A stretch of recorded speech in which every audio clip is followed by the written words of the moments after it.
Hi guys, so I have realized that I am gaining subscribers and that is very cool. Comments are much appreciated and those likes, those views, they be making me happy. Anyhow, I just wanted to talk about just like the overall things that will be happening on this channel.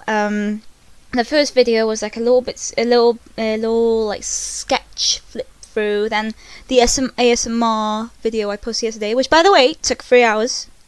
3 hours to upload. That was not what I had planned, and I went to bed at 2 a.m. because of that. But anyhow, I hope you enjoyed the imagery, whilst I talk about this. But yeah, so sketchbook flip through, ASMR. Let me know if you want any more of the ASMR, any more of the sketchbook flip through, because I can do that honestly pretty easily. And then drawing videos. So currently the one this one is a sped up one. It's about like ×3 or something.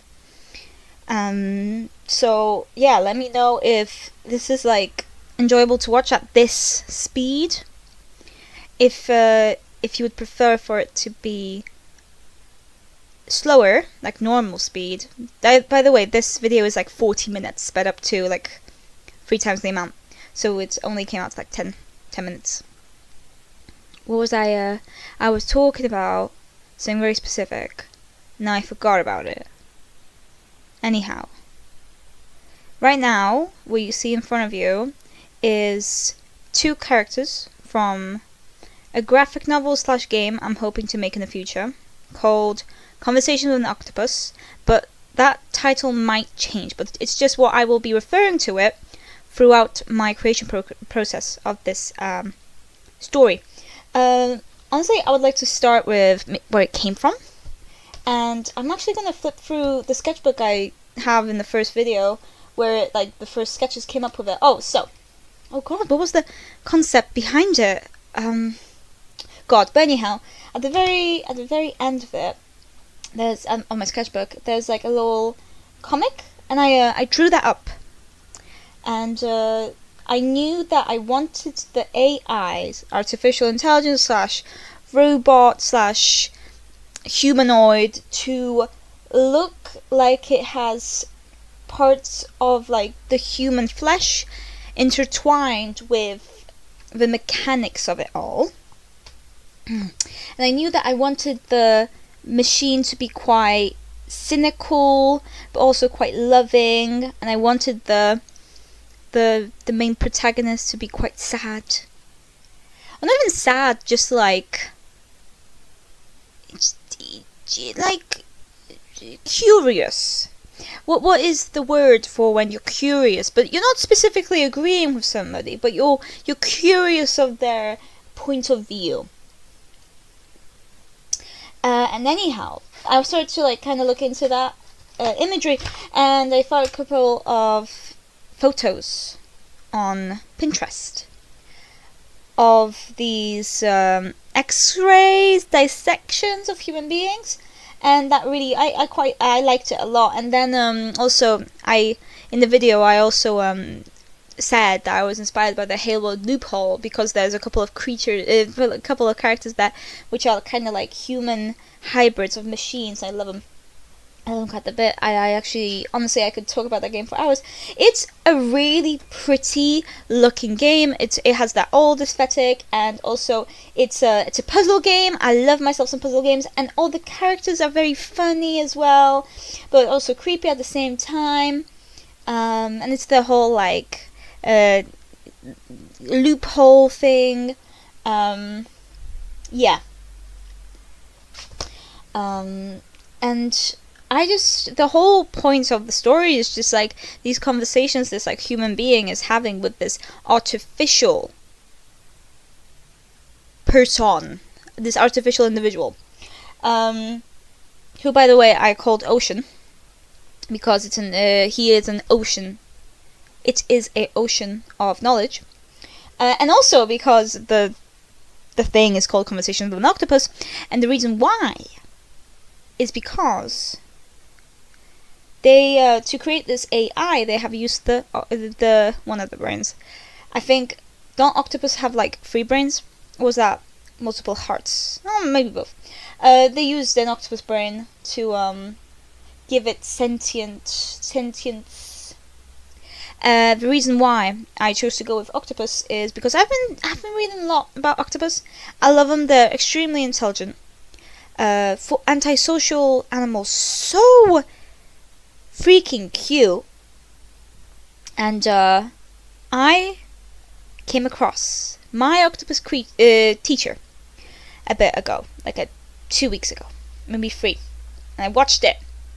And I was expecting, hey, it's a nature documentary. It's gonna be sad. The animal will die. I'm prepared for that.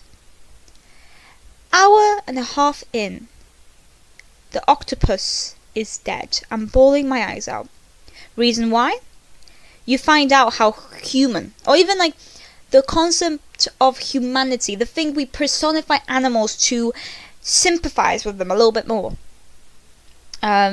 Which not always works out, because some behaviors shouldn't be humanized or like given a meaning when it could be just, animals being silly. Anyhow, so just fun facts about my octopus teacher. Really sad, really fun, really cute. So a couple of things I found out about octopus. They use shells, rocks, as shields. They shield themselves from predators, from large fish and stuff like that. And also they use it as like a sneak, kind of sneaking about. It is insane that it knew that it could have used the seashells and the shells and the rocks to protect itself, but also give itself like a camouflage. Because I didn't know there was an octopus there when I watched it. I was like, is an octopus there? But another thing, octopus choose to, from time to time, walk on their 2 tentacles. They choose 2 tentacles and walk on them like they have legs. That is insane. Another thing is, they're so darn intelligent and getting out of situations. There was this one moment during the documentary, and I'm so sorry if I'm spoiling this for you, but there's this one moment during the documentary which is like you're so scared for the octopus, because there's like a shark. I think it was called a not a spotted, but like a striped shark. And it was hunting the octopus. And then at the moment you believe like, oh, the octopus is not getting out of this. It's just not getting out of this. The octopus sticks itself, suctions itself onto the back of the shark after the shark has been hunting it for over an hour now. So the octopus has stuck itself onto the shark, and then the shark just stops, lost the scent. That is absolutely incredible to me. Another thing is that they completely change their shape, their color, to fully camouflage. They can look like rocks and shells. They learn how they have to hunt every single like species they come across. Also, I learned how lobsters swim. It is so gross. They kind of like push themselves up with their, what would you even call it, tail? It was so silly little creature. But anyways, what else was there? Oh, octopus can play with fish. Not only eat them, they play with fish. They use it as a means of entertainment, but not like the dolphins. Not like the dolphins. But like a normal creature who's just, handing out their little tentacle and like trying to play with the fish.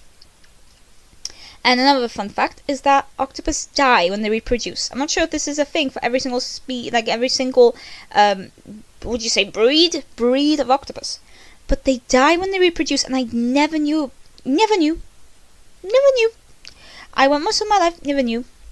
That is insane to me, and really sad as well, but also really beautiful, because at the very end of the documentary, he goes back to the ocean with his son, and they just find millions of these little octopus, and it just looks exactly like the octopus he spent like a year, more than a year, nearly 2 years with, maybe, yeah. And it's just, that's kind of beautiful, the fact you're capable of like cloning yourself, and she was able to clone herself.